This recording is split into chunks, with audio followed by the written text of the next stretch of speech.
처음 그 집에 들어간 날 저는 제 신발부터 숨기고 싶었습니다. 낡은 운동화였습니다. 몇 번을 빨아도 누렇게 변한 끈, 비 오는 날이면 밑창 사이로 물이 스며드는 그런 신발이요.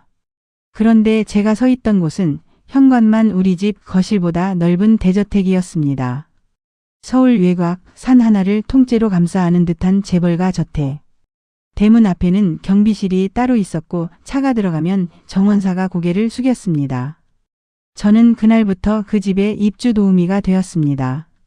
나이는 49. 남편은 10년 전에 사고로 떠났고 하나 있던 아들은 대학 등록금을 벌겠다고 휴학한 채 택배 일을 하고 있었습니다. 저는 남의 집 살림을 오래 했습니다. 하지만 그 집은 달랐습니다. 그 집 사람들은 밥을 먹을 때도 조용했고 웃을 때도 계산이 있는 것 같았습니다. 회장님은 거의 말을 하지 않았고 큰아들은 늘 전화를 붙들고 다녔습니다.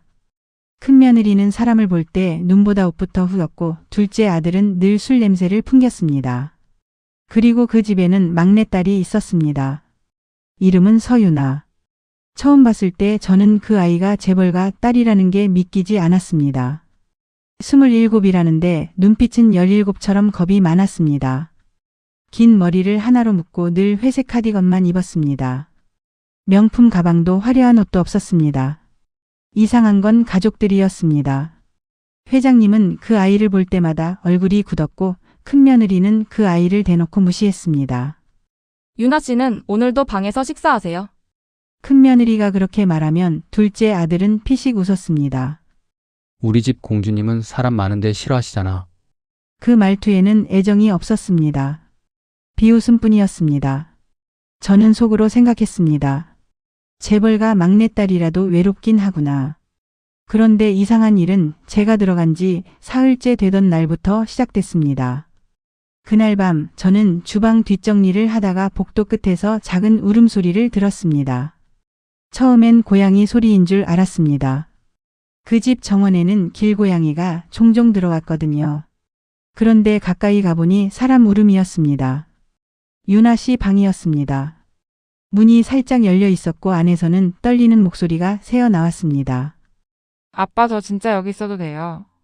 저는 숨을 죽였습니다. 상대는 회장님 같았습니다. 내가 나가면 더 위험해진다. 하지만 오빠들이 저 싫어하잖아요. 그건 내가 감당해야 할 일이다. 제가 뭘 잘못했는데요? 그 순간 회장님이 한참 침묵하더니 말했습니다. 내가 잘못한 건 없다. 잘못은 내가 했다. 저는 더 들으면 안 될 것 같아 조용히 돌아섰습니다. 그런데 이상하게 그 말이 계속 마음에 남았습니다. 잘못은 내가 했다. 부모가 자식에게 쉽게 할 수 있는 말은 아니었습니다. 며칠 뒤 큰며느리가 저를 따로 불렀습니다. 그녀는 거실 소파에 앉아 차를 마시고 있었습니다. 마치 제가 사람이라기보다 집안 물건 하나인 것처럼 말했습니다. 아주머니, 유나 아가씨 방에는 함부로 들어가지 마세요. 네. 청소는 어떻게 할까요? 그 방은 제가 허락할 때만 하세요. 그리고 혹시 무슨 말 들으셔도 못 들은 척 하세요. 괜히 불쌍하다고 챙기지도 마시고요. 저는 그 말에 잠깐 멈칫했습니다. 불쌍하다니요? 큰며느리가 웃었습니다. 아주머니는 몰라도 돼요. 그냥 그 애는 우리 집에서 좀 애매한 사람이에요. 애매한 사람. 그 말이 이상하게 잔인하게 들렸습니다. 그날 저녁 유나 씨는 혼자 주방으로 내려왔습니다. 다들 식사를 끝내고 올라간 뒤였습니다. 아주머니, 네, 아가씨. 혹시 밥 조금만 먹을 수 있을까요? 저는 놀랐습니다. 식사 안 하셨어요? 네, 오늘은 좀 입맛이 없어서요. 말은 그렇게 했지만 얼굴은 배고픈 사람의 얼굴이었습니다. 저는 남은 된장찌개를 데우고 계란말이를 새로 해주었습니다. 그 아이는 식탁 끝에 앉아 조심스럽게 먹었습니다. 한 숟가락 먹더니 갑자기 눈물이 고였습니다. 왜 그러세요? 죄송해요. 너무 맛있어서요. 저는 그 말에 마음이 철렁했습니다. 재벌가 딸이 된장찌개 한 숟가락에 우는 모습이라니. 천천히 드세요. 더 해드릴게요. 아주머니는 저를 이상하게 안 보시네요. 왜 이상하게 봐요? 다들 그러니까요. 저는 잘 모릅니다. 그냥 밥 안 먹은 사람 보면 밥 차리는 게 제 일이라서요.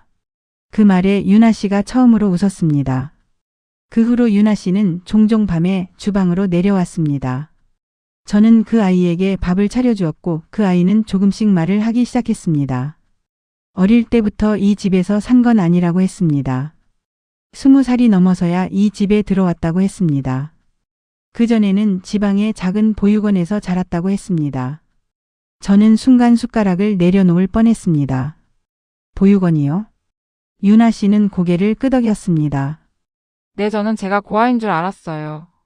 그런데요. 어느 날 갑자기 회장님이 찾아오셨어요. 그리고 제가 당신 딸이라고 하셨어요.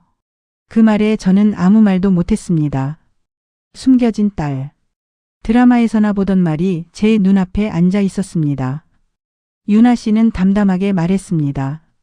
처음에는 좋았어요. 아빠가 살아있다는 게. 그런데 여기 와보니까 제가 딸이 아니라 사고 같더라고요. 사고라니요. 다들 저를 그렇게 봐요. 회장님 인생의 실수, 집안 망신, 재산 싸움의 변수. 그 아이는 웃으려고 했지만 웃지 못했습니다. 그래도 아버님은 아가씨를 데려오셨잖아요. 네, 그래서 더 모르겠어요. 왜 데려왔는지. 그날 이후 저는 유나 씨가 자꾸 신경 쓰였습니다. 재벌가 숨겨진 딸이라면 화려한 삶을 살 것 같지만 아니었습니다. 그 아이는 넓은 집 안에서 가장 작은 사람처럼 살았습니다. 그리고 어느 날 집안 분위기가 갑자기 뒤집혔습니다. 회장님이 쓰러지셨습니다. 새벽이었습니다. 비서들이 뛰어다니고 가족들이 모두 병원으로 향했습니다. 저는 집에 남아 정리를 하다가 이상한 장면을 보았습니다. 큰아들과 큰며느리가 회장님 서재에 들어가는 것이었습니다. 저는 본능적으로 이상하다고 느꼈습니다. 원래 서재는 회장님 외에는 아무도 함부로 들어가지 못하는 곳이었습니다. 문틈 사이로 큰아들의 목소리가 들렸습니다. 아버지 금고 비밀번호 바뀌었어? 큰며느리가 낮게 말했습니다. 유나 그 애가 뭘 받기 전에 확인해야 해요. 유언장이라도 있으면 골치 아파져요. 설마 그 애한테 뭘 남겼겠어? 당신 아버지 요즘 그 애만 보면 눈빛이 이상했어요. 죄책감 있는 노인들이 제일 위험해요. 저는 심장이 내려앉았습니다. 그들의 말은 가족의 걱정이 아니었습니다. 돈의 냄새가 났습니다. 그때 복도 끝에서 유나 씨가 나타났습니다. 아마 그 말들을 들은 것 같았습니다. 얼굴이 새하얘져 있었습니다. 저는 조용히 다가가 말했습니다. 못 들은 걸로 하세요. 유나 씨가 저를 보았습니다. 아주머니, 저는 돈 필요 없어요. 알아요. 정말이에요. 저는 그냥 그 아이는 입술을 깨물었습니다. 한 번만 아빠한테 물어보고 싶었어요. 왜 저를 버렸냐고. 그 말에 제 가슴이 아팠습니다. 세상 사람들은 재벌가 숨겨진 딸이라고 하면 돈부터 떠올리겠지만 그 아이가 갖고 싶었던 건 돈이 아니었습니다. 버려진 이유. 그 하나였습니다. 며칠 뒤 회장님은 의식을 찾았습니다. 다행히 큰 고비는 넘겼지만 예전 같지는 않았습니다. 말도 느려졌고 손도 떨렸습니다. 퇴원 후 회장님은 저택으로 돌아왔고 집안에는 전에 없던 긴장감이 흘렀습니다. 큰아들은 매일 변호사를 불렀습니다. 둘째 아들은 술을 마시다 말고 유나 씨 방문 앞에서 소리를 질렀습니다. 너 때문에 집안 꼴이 이게 뭐냐? 유나 씨는 아무 대답도 하지 않았습니다. 그러던 어느 오후였습니다. 회장님이 저를 불렀습니다.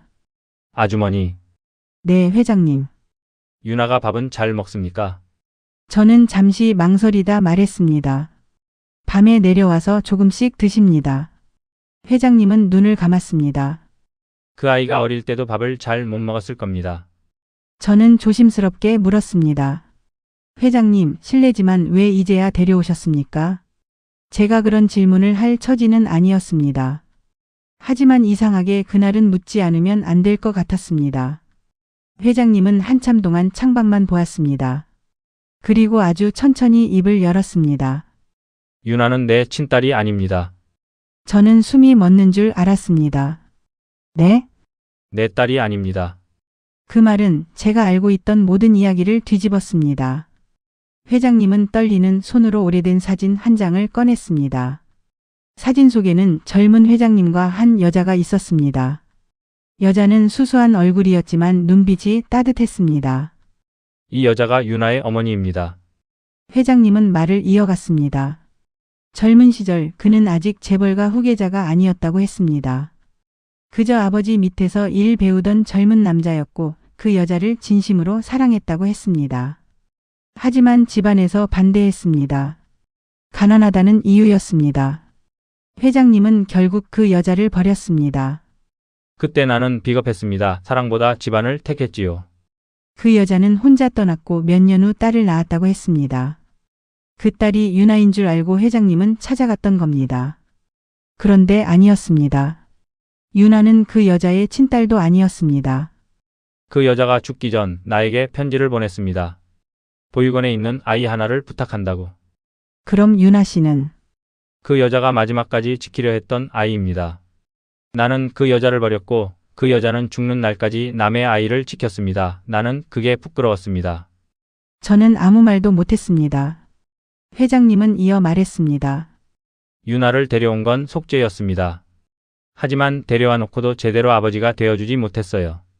내 자식들이 상처 줄까봐, 세상이 떠들까봐 또 피했습니다. 그때 깨달았습니다. 유나 씨가 이 집에서 애매한 사람이었던 이유. 딸도 아니고 남도 아니고 상속자도 아니고 손님도 아닌 사람. 회장님의 죄책감이 데려온 아이. 하지만 그 아이에게는 아무 잘못도 없었습니다. 그날 밤 저는 유나 씨에게 아무 말도 하지 않았습니다. 회장님이 직접 말해야 하는 이야기라고 생각했으니까요. 하지만 사건은 생각보다 빨리 터졌습니다. 큰며느리가 유나 씨 방에서 오래된 서류 봉투 하나를 발견했습니다. 그 안에는 회장님이 남긴 증여 서류 초안이 있었습니다. 서울 외곽의 작은 건물 하나와 재단 설립 계획서. 이름은 윤희재단이었습니다. 윤희. 회장님이 사랑했던 그 여자의 이름이었습니다. 큰아들은 분노했습니다. 아버지가 미쳤어? 피 한 방울 안 섞인 애한테 건물을 줘? 큰며느리도 소리쳤습니다. 이 집안 재산이 장난이에요? 저 애가 뭔데요? 그 소란 속에서 유나 씨는 서류를 보며 떨고 있었습니다. 저는 몰랐어요. 둘째 아들이 비웃었습니다. 몰랐겠지 몰랐는데 밥은 잘 얻어먹고 불쌍한 척은 잘했네. 그 말에 제가 참지 못했습니다. 도련님. 모두가 저를 봤습니다. 저 같은 사람이 끼어들 자리가 아니었습니다. 하지만 더는 보고 있을 수 없었습니다. 아가씨는 여기 와서 한 번도 뭘 달라고 한 적 없습니다. 큰며느리가 차갑게 말했습니다. 아주머니는 빠지세요. 빠지려고 했습니다. 그런데 너무들 하십니다. 뭐라고요? 돈 많은 집이라고 해서 사람이 꼭 넉넉한 건 아니네요. 거실이 얼어붙었습니다. 큰아들이 저를 노려봤습니다. 당장 나가세요. 그때 회장님 목소리가 들렸습니다. 아니, 아주머니 말이 맞다. 회장님이 지팡이를 짚고 내려오고 있었습니다.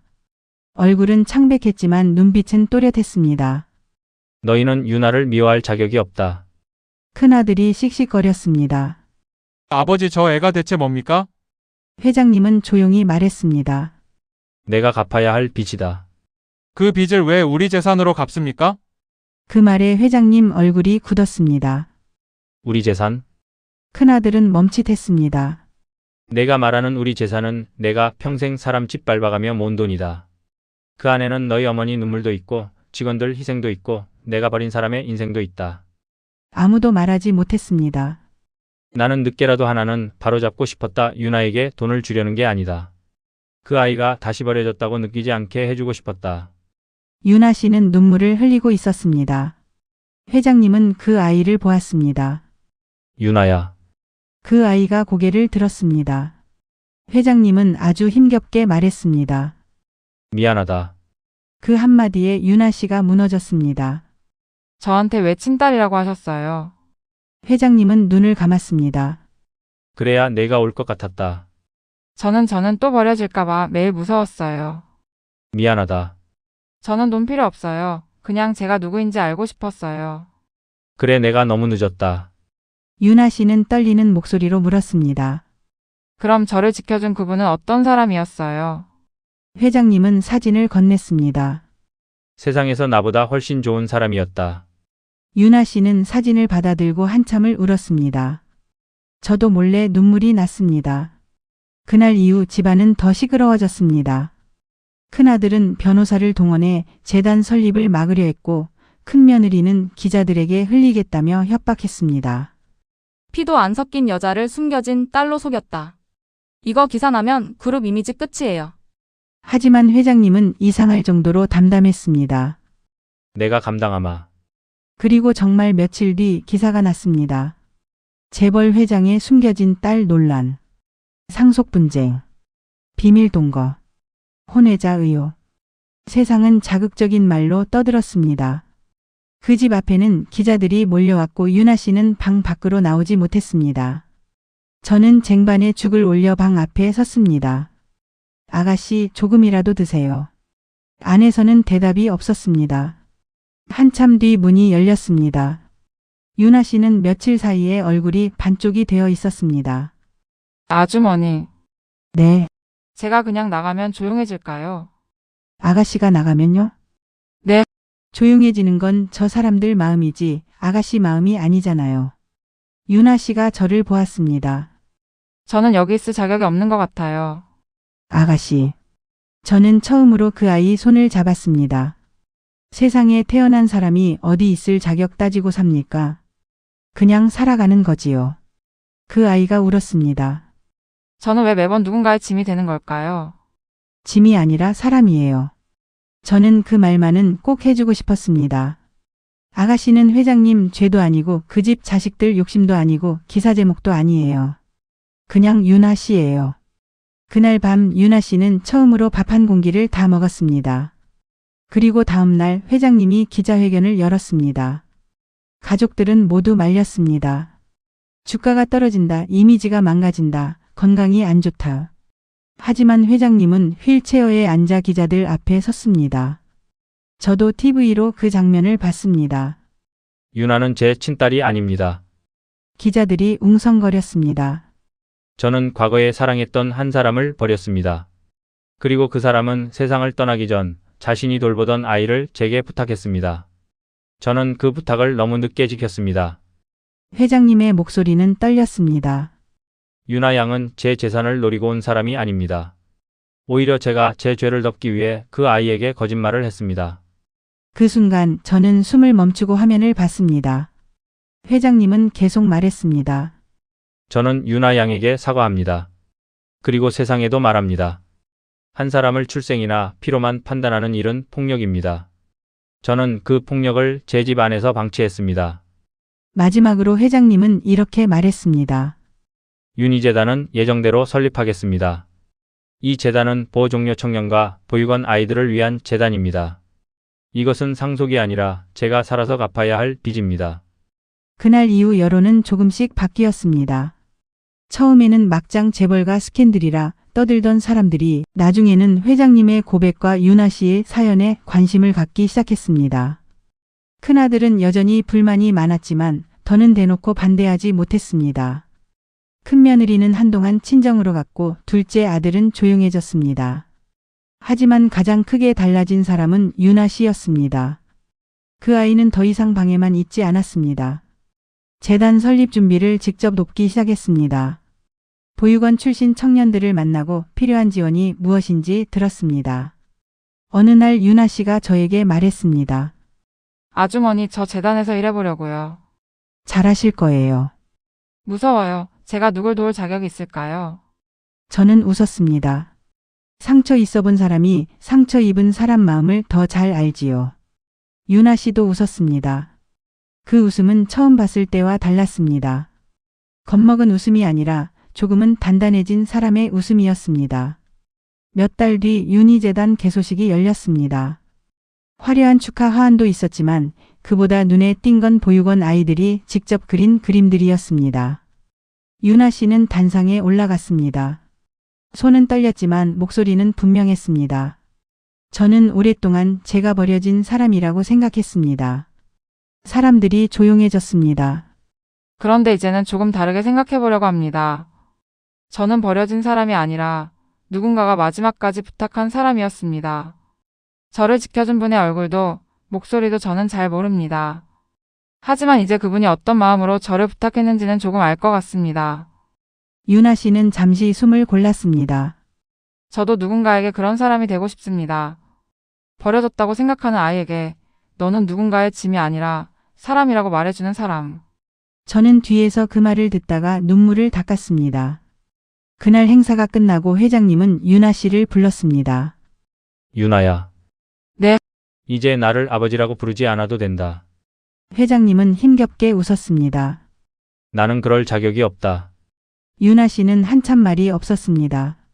그러다 천천히 다가가 회장님의 무릎 위에 담요를 덮어주었습니다. 자격은 모르겠고요. 회장님이 고개를 들었습니다. 유나 씨가 말했습니다. 저 이제는 미워하는 것도 지쳤어요. 회장님의 눈가가 젖었습니다. 그래도 아버지라고 부를게요. 대신 앞으로는 거짓말하지 마세요. 그 장면을 보면서 저는 생각했습니다. 가족이란 게 꼭 피로만 되는 건 아니구나. 때로는 죄책감으로 시작된 인연도 진심으로 책임지면 가족이 될 수 있구나. 저는 그 집에서 2년을 더 일했습니다. 회장님은 건강이 더 나빠졌고 결국 경영 일선에서 물러났습니다.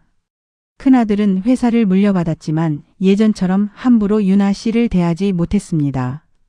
그 아이는 이제 재벌가의 비밀이 아니라 세상 앞에 자기 이름으로 선 사람이 되었기 때문입니다.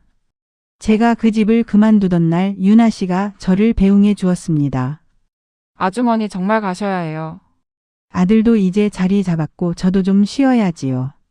유나 씨는 작은 봉투 하나를 내밀었습니다. 이거 받아주세요. 이런 거 안 됩니다. 돈 아니에요. 봉투 안에는 편지 한 장이 있었습니다. 집에 와서 펼쳐보니 이렇게 적혀 있었습니다. 아주머니. 그 집에서 모두가 저를 문제라고 부를 때 아주머니만 저를 사람처럼 대해주셨어요. 그날 밤 주방에서 먹은 된장찌개 맛을 저는 평생 잊지 못할 거예요. 제 인생에서 처음으로 누군가에게 폐가 아니라 손님이 된 기분이었어요. 고맙습니다. 저도 누군가에게 그런 밥 한 끼 같은 사람이 되겠습니다. 저는 그 편지를 읽고 한참을 울었습니다. 세상 사람들은 아직도 그 이야기를 재벌가 숨겨진 딸 스캔들이라고 부를지 모릅니다. 하지만 그건 스캔들이 아니었습니다. 한 남자가 평생 외면한 죄를 마주한 이야기였고 한 아이가 버려진 사람이 아니라 부탁받은 사람이었다는 걸 깨닫는 이야기였습니다. 그리고 제게는 누군가에게 따뜻한 밥 한 끼를 차려주는 일이 한 사람의 인생을 아주 조금은 붙잡아줄 수도 있다는 걸 알게 해준 이야기였습니다. 사람은 거창한 말로만 구원받는 게 아니더군요. 때로는 아무도 앉히지 않는 식탁에 자리를 내어주는 것. 식은 국을 다시 데워주는 것. 그리고 조용히 말해주는 것. 당신은 짐이 아니라 사람이에요. 그 한마디가 누군가에게는 평생 처음 받아보는 가족일 수도 있습니다.